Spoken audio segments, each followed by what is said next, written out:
Well, ladies and gentlemen, we've got a very interesting post here regarding Greenland and the dynamics of the current situation, why Trump wants it, a few different maps, the land area, and other stuff. But you can see this person, I'm Danish, he says, and I'm strongly in favor of striking a deal with Trump regarding Greenland. Well, yes, if you are Danish and you are smart at this point based off of what's happened with Greenland saying they want to be independent, you would want to deal ASAP with Trump because you would want to get something for the massive island.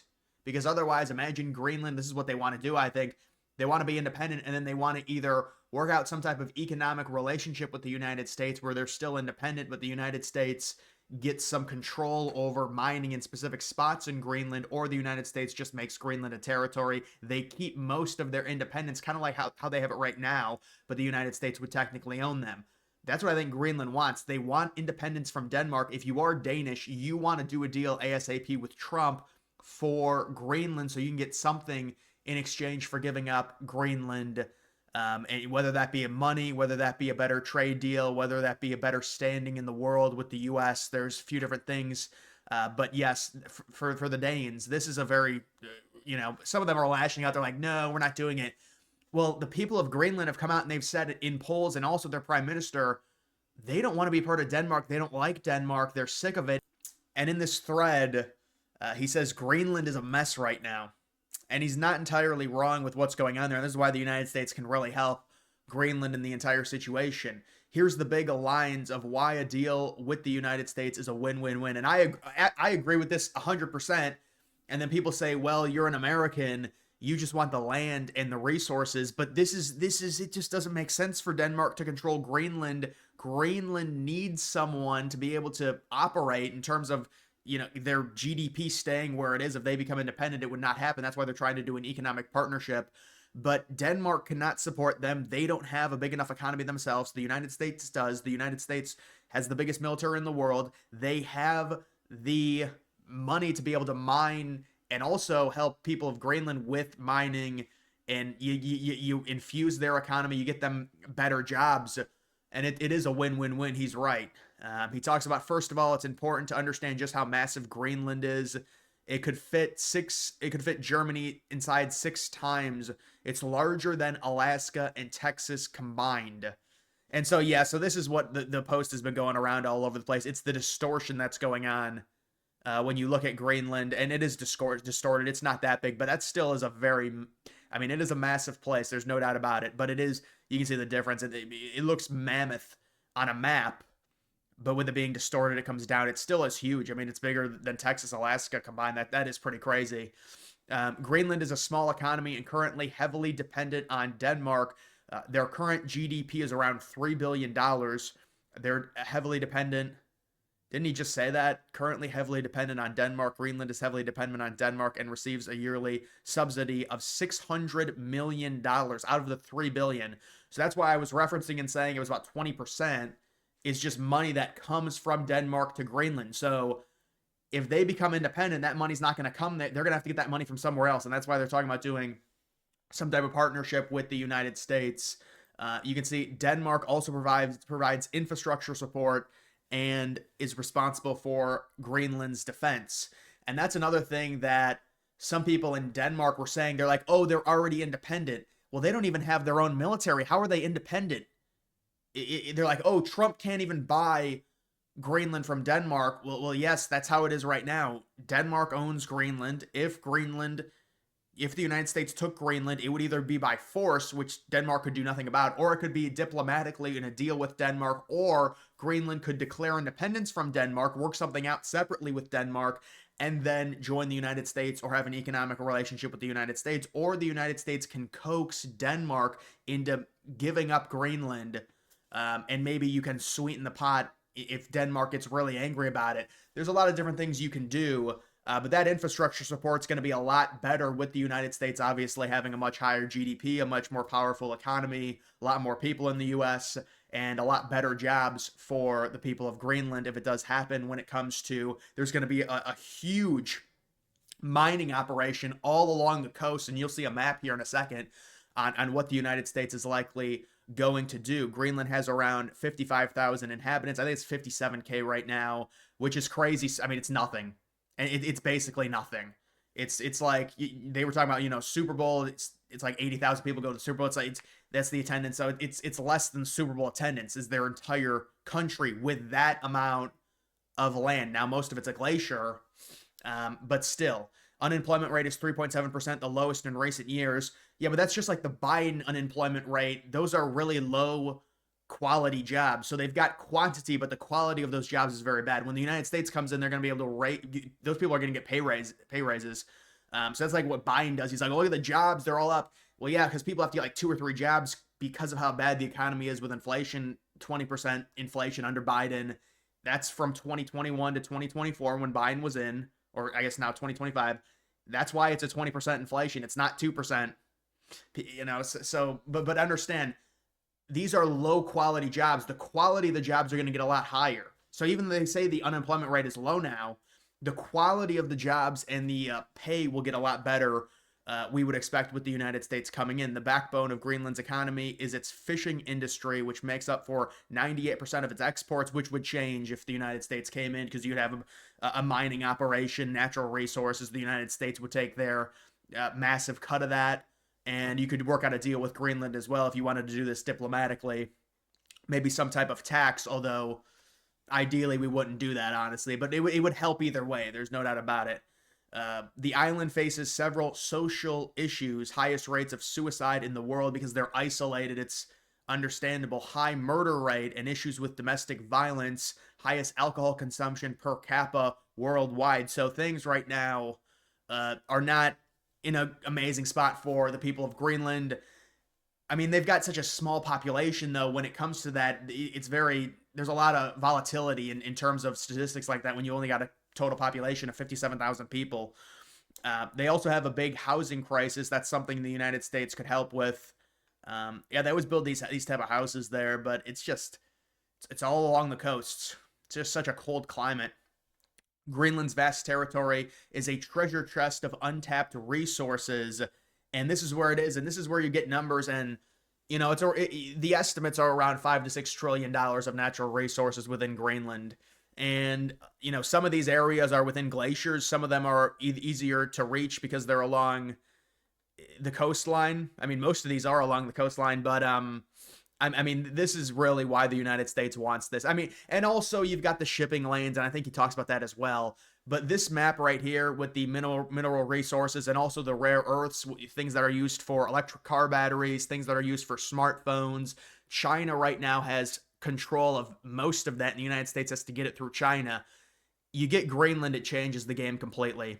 And that's another thing where you look 20 years from now, when we look at all the natural resources that the United States has and we're importing from Greenland for basically nothing, you think back, oh, thank God Donald Trump made that deal. And that's part of the legacy component of it with Trump. So, and this is why it's a win-win-win. Right now, Denmark does not have the means to be able to extract any of these natural resources. The United States does, and that's not only going to help the United States, but it's also going to help the people of Greenland. And so that's why Greenland understands it would be better if they had to pick Denmark or the United States. You pick the United States 100 times out of 100. It's not even close. I mean, they are more powerful. It's a better country to be aligned with. I mean, they already are aligned with them, but just in terms of a total infrastructure overhaul, you would pick the United States, obviously. But that's certainly a reason why Trump wants it. And you can talk about controlling all of the shipping routes, the fact that the climate's changing a little bit to where the Arctic region is going to have a more significant importance. I've been told by people that what Trump is doing is he's kickstarting things that are going to be inevitable, which is a talk of the United States annexing Canada. And listen, I don't think Trump will be able to do it. But in the future, I'm saying because that area is going to be so important, it doesn't make. I mean, I think Trump's going to get Greenland. I don't know about the Panama Canal. I think it's going to be pretty hard with the canal. But Greenland, I think, will happen. Under Trump, I don't think Canada can happen. I think it's basically impossible. And I said Trump shouldn't do that.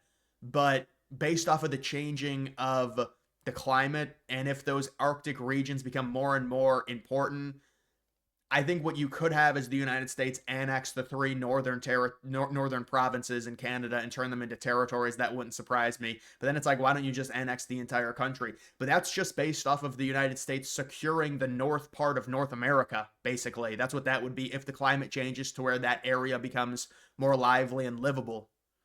And so it's been told that this is going to happen whether it's in 1 year, 10 years, 20 years. The Canada thing is more down the line. The Panama Canal is just Trump saying China's influence needs to leave. So, maybe Trump won't be able to get the canal. Maybe he'll work out a deal. But bottom line, worst case scenario, China's influence is no more with Panama, and they need to rip up whatever partnership they have. That's what Trump would want.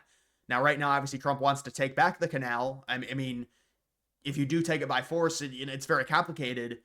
But that's why Trump, and you could say, well, he's, it's risky to do that. You're just inciting war and, throughout destabilizing the world. But you have to understand, all right, I'm not going to get into the Panama Canal because it's not part of this video, but they all kind of relate together. But Greenland, I think, is the one that's going to happen. That's why I've been focused on it. And that's why I said Trump should buy Greenland back in the summer and he was going to go for it because this is a legacy thing for him. And you've got all these rare earths here. However, exploring such partnerships is not only up to Greenland. For nearly 200 years, Denmark held full control of the island. It was not until 2009 Greenland gained self-rule, taking over most domestic affairs, but they still technically are owned by Denmark. Today, an independence movement in Greenland is challenging Denmark's claim on the territory. For context, Denmark is a small country of just 6 million people. Despite being a wealthy country, the country is economically limited in its ability to support and develop Greenland. Yeah, so this is exactly what I've been saying. It's just a summary of what I've been saying. Our country has neglected the opportunities. Well, I wouldn't even say Denmark is really neglected. They just don't have a big enough economy themselves to be sending a bunch of money over to Greenland to develop their country. I understand why Denmark would not do that. It's not...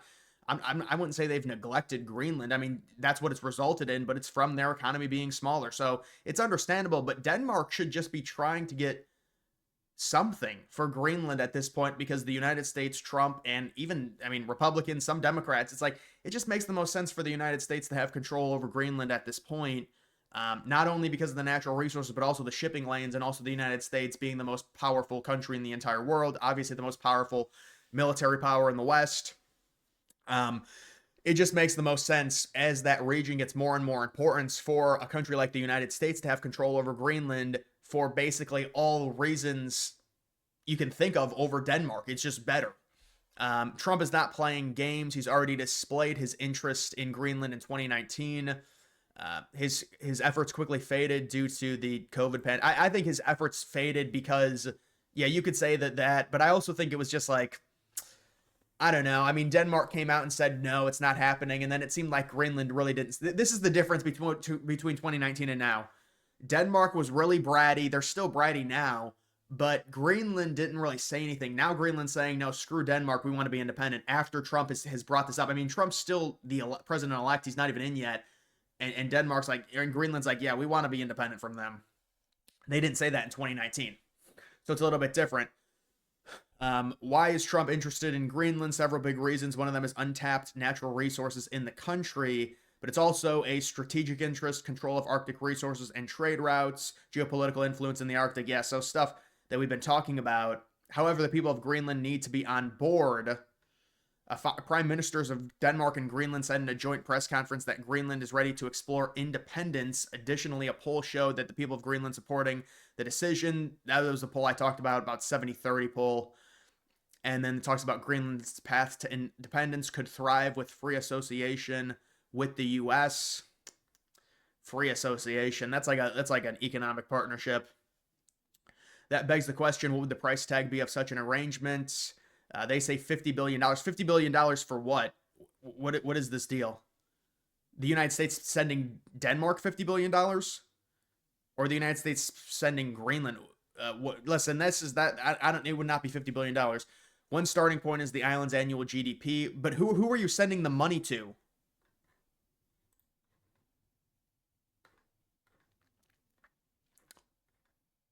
A deal could benefit both Denmark, Greenland, and the United States. So we're sending $30 billion to Denmark? Greenland doesn't even want to be a part of Denmark, though.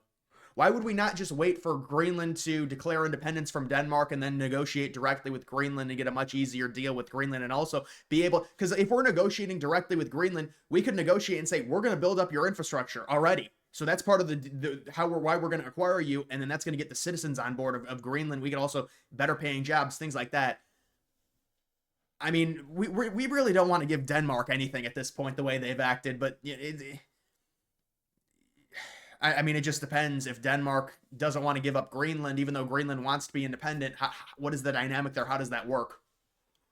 But we're not interested in giving 30. Listen, they could have gotten $30 billion in 2019. They were brats about it. They were, now they're getting nothing. They have no leverage.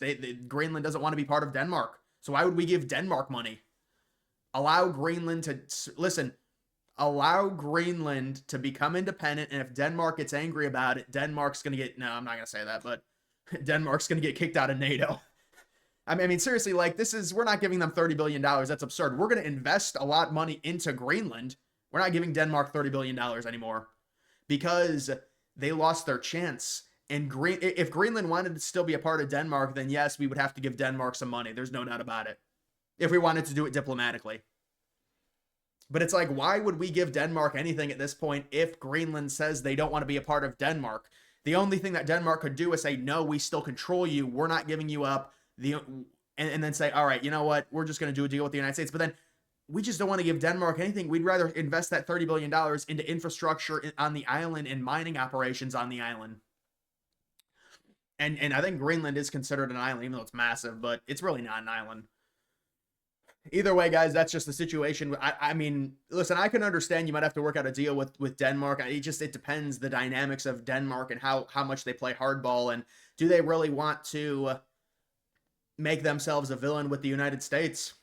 I mean, I can respect them saying we need to get whatever we can get here, but you've kind of lost some significant leverage with Greenland saying they want to be independent now. So why would we give you a dime if Greenland's just going to be independent anyways, and we can negotiate directly with Greenland and help the island rather than waste $30 billion paying it to you? I don't know. I mean, look, it's a dynamics thing. It's depends. It's a lot of give and take. But I think the negotiation would be between Greenland and Denmark for Greenland to become independent. I guess the United States could aid in that process happening faster to where it gets done quicker. The United States gives Denmark something. I don't know if it's going to be $30 billion. But it's an interesting idea. But either way, guys, that is going to do it for this video. Make sure you follow me on X. Link to that's always in the description.